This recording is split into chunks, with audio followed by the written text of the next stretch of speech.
All right. Hello, welcome. I'm live now on Facebook and on Instagram for the May 17th edition of Mondays with Mo. I'm excited to be here with you tonight. If this is your first time here, welcome to the Confetti Collective. We are a digital media community designed to support women like you, purpose-driven women like you, who are on a journey of self-discovery and of activating and nurturing and thriving in your confidence. And I am Mo James. I am a certified confidence coach, and I'm the founder of the Confetti Collective. And Mondays with Mo really is our opportunity just to get together and chat and talk about what's happening, share information, share resources, share our journeys. You know, the pandemic has caused all of us to be in the house, and we haven't really been able to be around people the way we want to. But the beautiful thing about technology is that we can still get together. We can still be together without being together. So I'm excited to be here with you tonight to have this conversation about self-talk and ego. I know we weren't going to go here, but we got to go here. So I'm excited for you to be here with us tonight. Let me know if you're watching live. Say hey in the comments. Let me know that you are watching us live. If you're watching on the replay, let me know that you are watching on the replay. I would love to know where you're tuning in from.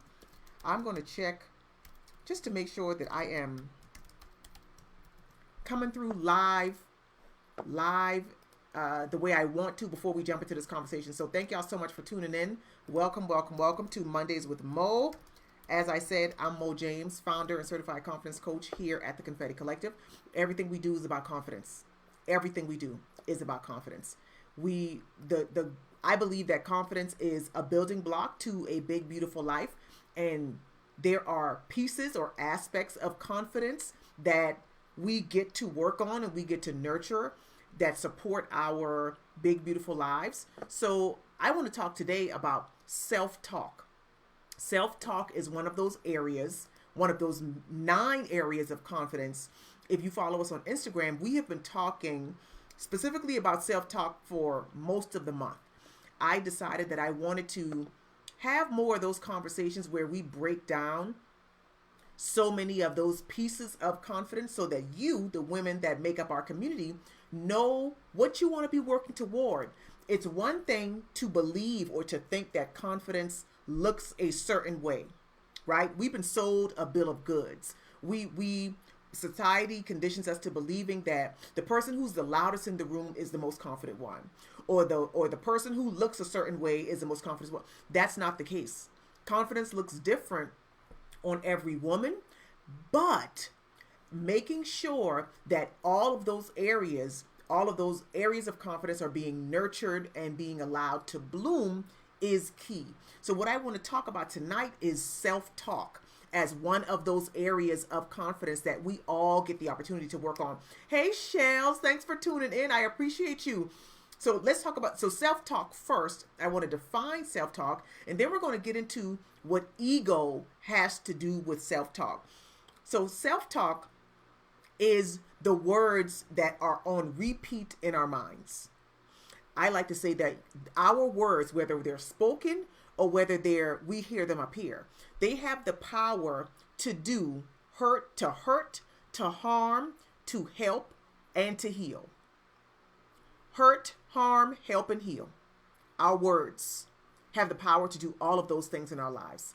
And if we are on that journey that I referenced earlier, where we're looking to discover more of ourselves, activate, nurture, and allow our confidence to bloom, our self-talk needs to be in alignment with that.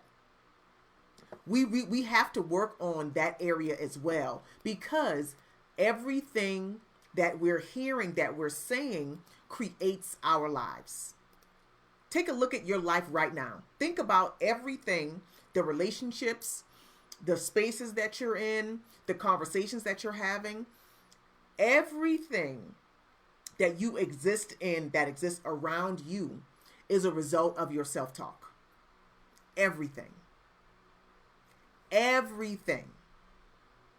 So it's very important to get our thought life in alignment with what it is that we say we want, because that's the proving ground. That becomes the activator or the catalyst for what we're able to welcome in, to usher in, to create in our lives. So I want to talk today about what ego has to do with self-talk. So before we get into that piece, what is ego?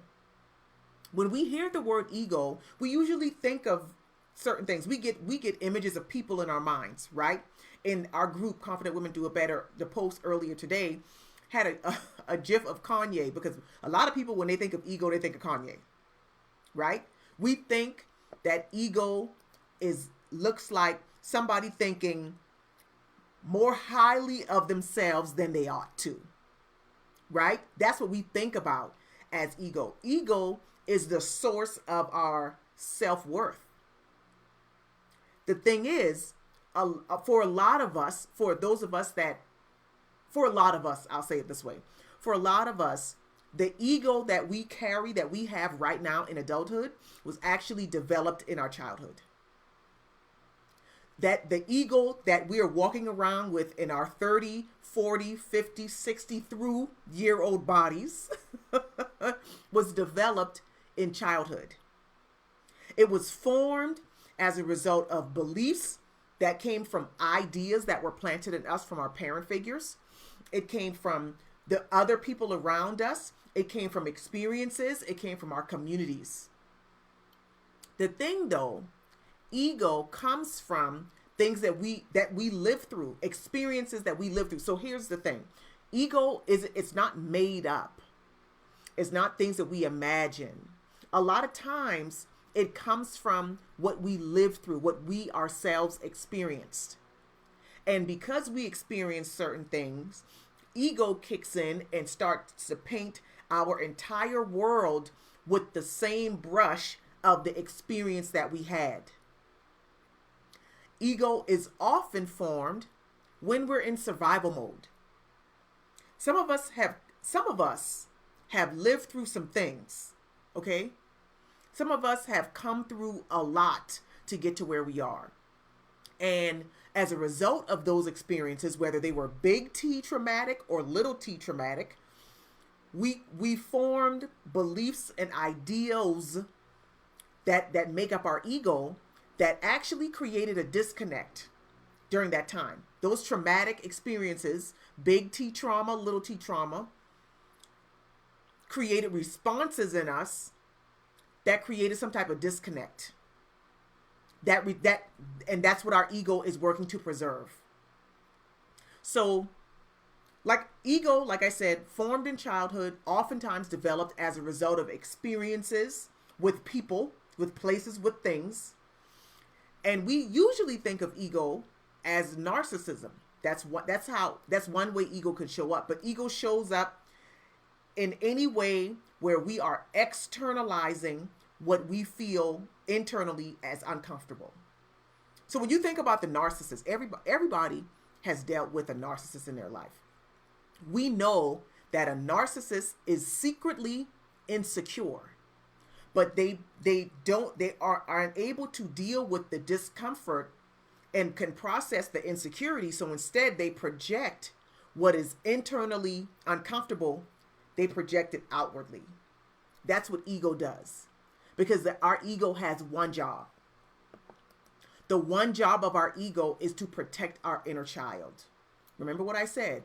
Lived experiences, often in childhood, allow us to create.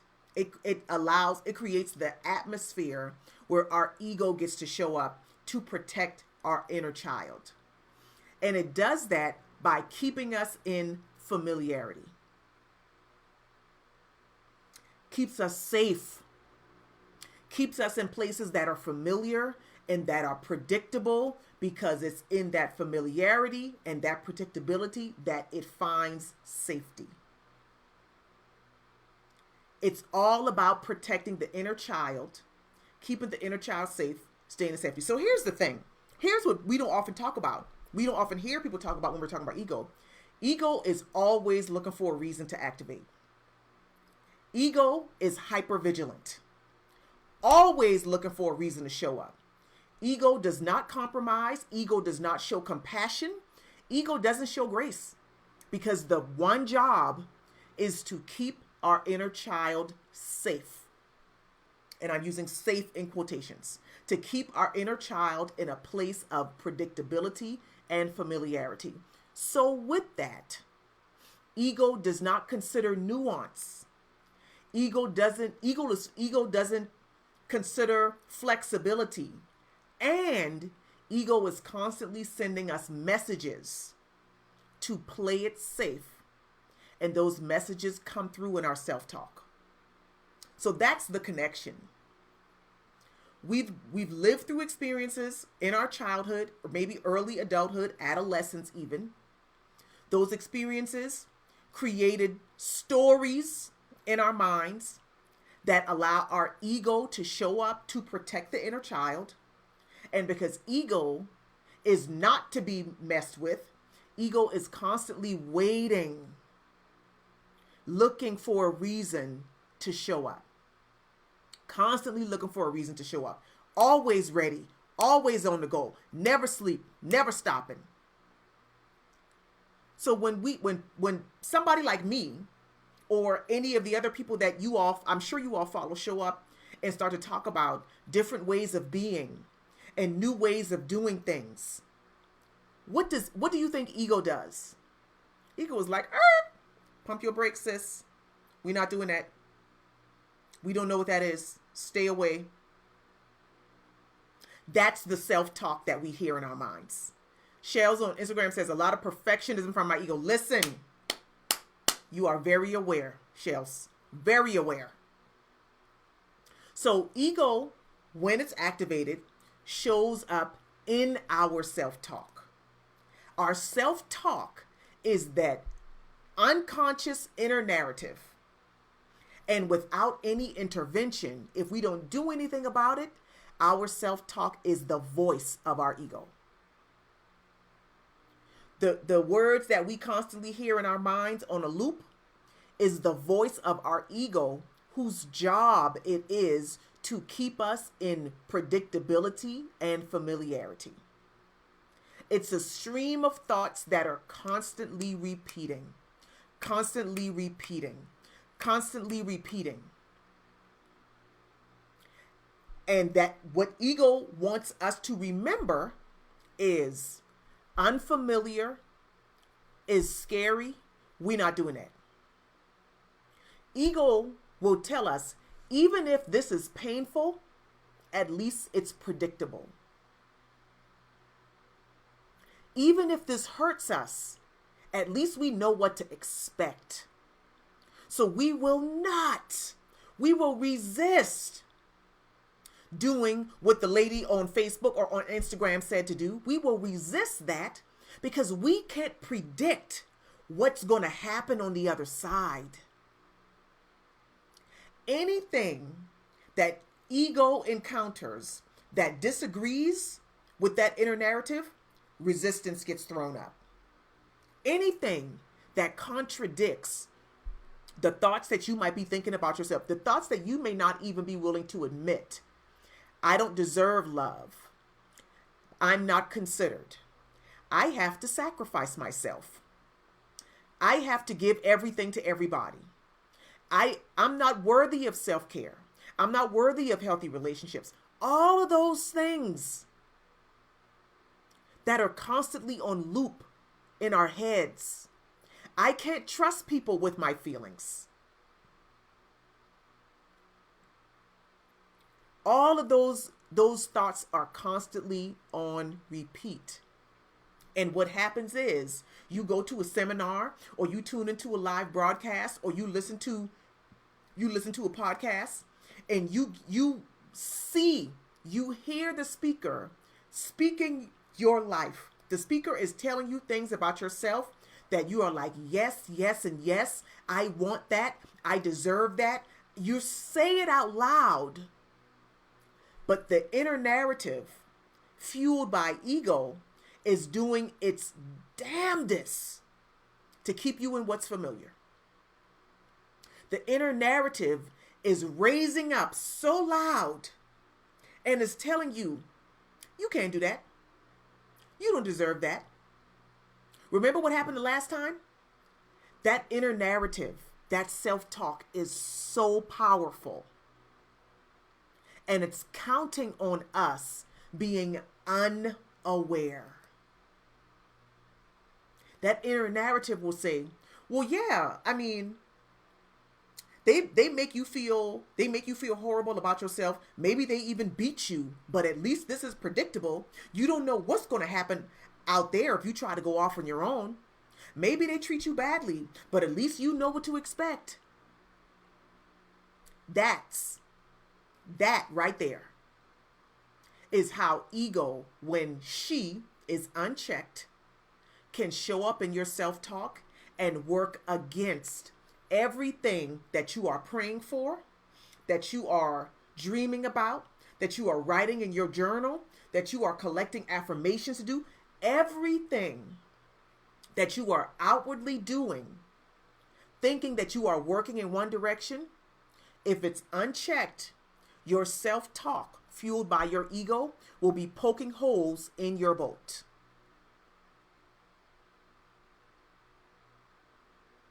And our awareness is the key. Our awareness is so essential. It's hard, it's really difficult to choose to thrive when your self-talk is rooted in survival mode. When your self-talk is keeping you small out of fear that you are going to be hurt, or that you are going to fail, or that you don't know what's going to happen, when that's your self-talk, it's really difficult to choose to move forward with learning something new, with hiring a coach, with taking in a new class. It's really difficult to do that. You're competing with yourself. That's why this conversation is so important. It's difficult to consciously choose to grow when your self-talk, fueled by your ego, is designed to keep you small. It's designed to keep you small out of fear that you are going to be hurt again. But here's the thing, ladies. This journey of confidence that we are all on, the evolutionary process of thriving in our confidence on a higher level, it requires an awareness of ourselves. We have to notice, we have to be able to call out when our self-talk is rising up and convincing us not to try, or convincing us to be quiet, or convincing us that we don't deserve such and such, or causing us to sabotage opportunities and beautiful things that are trying to come into our lives. It requires an awareness. We have to recognize it for what it is. And here's the thing. Recognize, because I know I'm saying recognize it, and I know that's probably bringing up some fear and maybe even some shame and guilt in some of you right now. It's okay. Release the shame, release the fear, release the guilt. Use this opportunity to show some grace to yourself and realize that your ego was what you needed. Those walls that are up around you were formed at a time when you needed them. They were formed at a time when you needed those barriers to survive. And now you can start to develop a sense of self-trust and safety within yourself that will allow you to tell your ego that it's okay. To tell your ego, we don't need to play small. We don't need to silence ourselves. We don't need to blend into the wallpaper. We don't need to curl up in the corner. We can use our voices. We can advocate for ourselves. We can honor our boundaries. We can be vulnerable. We can welcome love and beauty and goodness and joy into our lives. We can do it. But we have to first recognize and witness our ego without judgment. So ask yourself this. Ask yourself if you have been praying and dreaming for a better life for yourself in whatever way that looks. But you know that where you are now, you want to get to the next. You've been praying about it. Maybe you've been journaling about it. So you're doing all of the outwardly actions. But ask yourself, give yourself the room to identify if your self-talk has been whispering doubt and unworthiness and scarcity and fear, because your ego desires to keep things predictable. Your ego desires to keep you in the familiar. Ask yourself if you have been speaking one thing outwardly and saying, this is what I desire for my life, and your self-talk has been speaking the opposite. Because that then is where you start to do the work of changing the narrative so that you can start to create what it is that you say you desire for your life. You can start to make space and welcome in all of the juiciness that you want out of your life.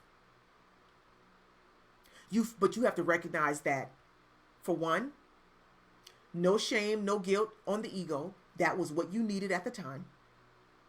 And if ego is fueling your self-talk right now, recognize that you are not your thoughts.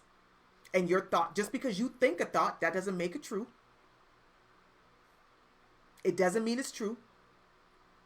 Acknowledge that those thoughts, the things that you are thinking, that you are ashamed of admitting, recognize that those are the thoughts that are blocking all of the work that you say you're doing, all of the external actions that you're taking. Recognize that it's here, it's in your self-talk, that the sabotage is coming in. Once you can identify the negative thoughts, the negative self-talk, the ego reaction, you can flip the script. You can choose to flip the script and reframe the thought into something that supports your higher vision.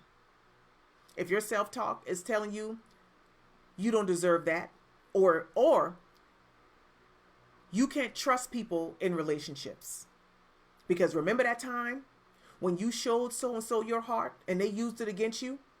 So we're just gonna stay single, because that's safe. We're going to keep ourselves closed off from other people because that's safe, and we don't want to be hurt again. You can allow when that ego narrative shows up, you can allow yourself the opportunity to reframe the thought and say, what happened in the past relationship was what happened in the past relationship. I can't change the past. I deserve to have love in my life. I deserve to be in relationships that honor me. I deserve to be in relationships where I can express my vulnerability. I can show up fully. I deserve love in my life in whatever shape or form you want it. So much of what ego does in our self-talk is it operates in scarcity, and it, like I said earlier, it paints the rest of the world with the same brush of one experience, or maybe it's two, or maybe it's three experiences. It doesn't give us the room to consider that the other people involved in that experience were probably dealing with their own stuff and they didn't know how to process it. So they vomited that out on us. Or they were hurt and all they knew was hurt. So they showed up in a relationship walking in that hurt, and that bled over on me. Ego doesn't allow us to consider those things. Remember what I said, ego is very rigid. It doesn't allow for nuance. It doesn't allow for critical thinking. It doesn't allow for grace. So if you can start to witness your own ego and show grace for yourself in those moments and say, that was what I needed when I needed it. I'm in a place of safety now. I trust myself now. I trust my intuition now. You can show yourself grace, then it will become easier for you to show grace to others. So then you will know, well, what happened before perhaps had nothing to do with me. And I'm not going to use that experience to keep me from everything that this life has for me. So ego, you can chill. We're going to go on this adventure. We're going to try this new thing. We're going to explore and grow from this experience and every experience to come. We're not going to stay stuck in the hurt and the shame of whatever happened in the past. We're going to take the wisdom from those experiences, apply them to our now, and allow them to support us going forward. That's the confidence mindset. That's what flipping that ego-based self-talk and changing your inner narrative to support what it is that you desire for your life. You can practice acknowledging your ego without any judgment and see when it's rising up, and learn how to nurture self-trust and safety in yourself, because that's what's going to be required as you move through this journey of greater confidence, of deeper self-discovery, and creating a life that you love, a life that you just walking around with grinning from ear to ear, because you are designing an experience that you want. You are making space for all of the goodness that you want to come in, and you are honoring your boundaries without judgment, but you are honoring your boundaries and protecting yourself from the things that you don't want in. But you have to first be able to recognize when your ego, her, is showing up, and recognize that she's not wrong.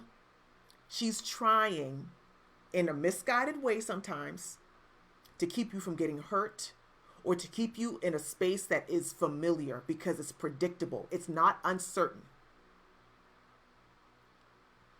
So consider those things, you all. Consider how you can recognize your ego, see when she's showing up, let her know that it's okay. You're not in that same space anymore, and learn to trust yourself. The confidence mindset allows room and space for us to explore, to try, to learn, to grow. And we can do that because we know at the end of the day, confident women do not take losses. We don't take losses. We win or we gain wisdom. That's it. We don't take losses. Ego would tell you that you could lose. Confident women don't take losses. We're either going to win or we're going to learn. That's it. And if we learn, then that wisdom, that knowledge is going to support us through the rest of the journey. Period. That's it. Ego can relax. You, the woman who is growing, who is discovering what makes you unique, who is leaning fully into that identity, who is showing up as an integrated whole being, you are in charge of that inner narrative, not your ego. So that is what I wanted to share with you all today. Like I said, we've been sharing about self-talk this month. And I think this conversation was so necessary because we see people in their ego states, in their ego consciousness all the time. You've had interactions with people where maybe you said, well, hey, can you bring the blue umbrella instead of the green one? And they spaz out and that turns into a whole thing. And you're like, whoa, it wasn't even about that. When you have those interactions, and now that you have had this conversation, you will be able to recognize, oh, that's not even about me, for one. Don't take it personal. That's so-and-so's ego rising up. So that's not about me. So we don't get hurt feelings. We don't take it personally because it's not about us. See? See that freedom? That freedom that you just gave yourself? It's not even about you. So thank you all so much for tuning in. If you are catching this on the replay, I would love to hear your comments, your takeaways, your everything. Hey, Tiffany. Tiffany said I needed it. Oh, that's so good. Thank you, Chels. Let me know your takeaways, your feedback. Yeah, we're growing, y'all. This is just what this is. We just growing and just looking good and shining and doing all the beautiful things and not taking other people's things personally. We just working on our own things, and that's it. That's what we're doing here, and I am here for it. Shell says, my inner child is such a people pleaser because of parents. Yeah, okay. Shells, that's a whole. We didn't go deep into the whole inner child stuff and why and what prompts the ego to show up, but you just nailed it with that comment. That is it. That's it. So, you all, we're going to get it together. We're going to be okay. We're going to be okay. We just, every day we get to practice the woman we're becoming. We get to practice showing up as her.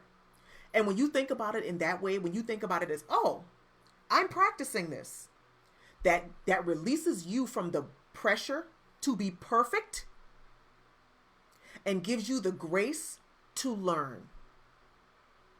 Nobody expects you to have it all together on day one. Nobody expects you to say, okay, well, I listened to the live, and so tomorrow I have to know all the things to be able to work this thing complete. No, we're practicing, and we're practicing every day, every single day, knowing that practice makes what? Practiced.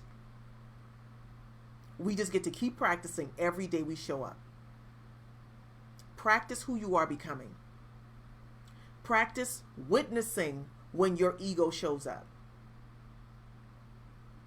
Those times when you leave a situation, you're like, did I have to take it that far? I mean, that's what I say. Like, dang, well, did you have to take it that far? That's how she shows up sometimes. Witness her. Give her grace. Give yourself grace.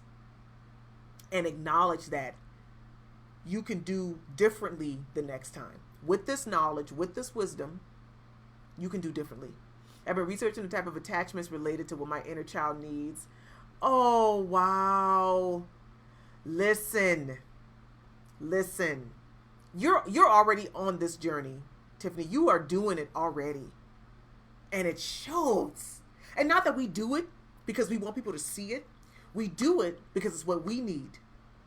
The beautiful consequence of us doing the work is that it shows. And not just that it shows, but that it affects everything. It affects our relationships and everything around us. As you start to do this work, you will realize just how much of a thermometer you really are. You are not a thermostat. You don't reflect the environments that you walk into. You change them. And as you move through this journey of growing in your confidence, you will discover just how much of a thermometer you are. Because as you shift and elevate and evolve, you will see those shifts and those elevations and those evolutions show up all around you. Everywhere around you, it's going to start to show up. You are a thermometer. So instead of waiting for the other people to change, we get the opportunity to start to work on ourselves. And then we get to see how as we grow, the people around us grow. And that's a beautiful thing. That's the beautiful icing on an already delicious cake. Like, just, it's beautiful. All right. Thank y'all so much for tuning in. I am going to get out of here. I appreciate every single one of you. Like I said, if you're watching this on the replay, let me know your comments, your takeaways. I would love to hear from you, hear what you took away from this conversation. If you had some personal revelations and you're comfortable sharing them, I would love to know what they are. Let's keep this conversation going. Let's continue to talk about it. If you're not already in our group, Confident Women Do It Better, I would encourage you to join. If you're not comfortable sharing publicly, you can share your takeaways in our private group. The links are attached to all of our platforms. Thank you all so much for tuning in and for being here. And thank you for saying yes. Thank you for saying yes to your growth. This process is a lifelong thing. But we get to collect these wins, these small victories as we move through the journey that keep us encouraged and keep us inspired. And when we get to connect with other women who are doing the same thing, that helps us stay motivated as well. So we are on a journey of doing three things: taking ownership of our lives, taking responsibility for designing it in the way that we want, and taking up space in our lives. We take up space in our lives, not somebody else. Thank you all so much. I appreciate you. Thank you for being who you are. Thank you for being a part of our community. And until my next broadcast, I will catch you later.